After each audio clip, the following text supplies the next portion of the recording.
Masu sauraro barkanku da wannan lokacin a yau 30 ga watan Yulin shekarar 2024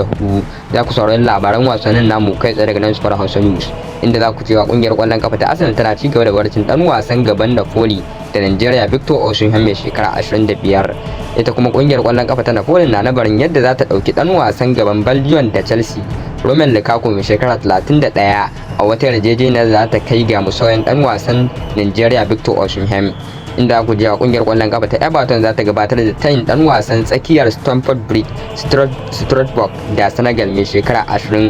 Habib Diarra, inda ku ji a kungiyoyin turai da dama sun nuna sha'awar daukar dan wasan gefen London mai shekara 24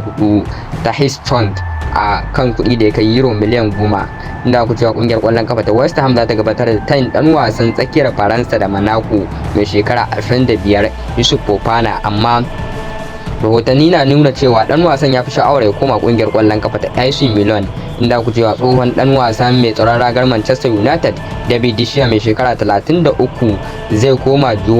koma Genoa ba, kuma babu wata yarjejeniya tsakanin dan wasan Spaniya da kungiyar ta Italiya, inda ku cewa kungiyar kwallon kafa ta Arsenal ta bayyana sha'awar daukar dan wasan tsakiyar Jamus da Bayern Munich mai shekara 28 Leroy Sane, amma da wuya dan wasan ya iya sauya sheka a wannan kakar. Har yanzu dai kungiyar kwallon kafa ta Tottenham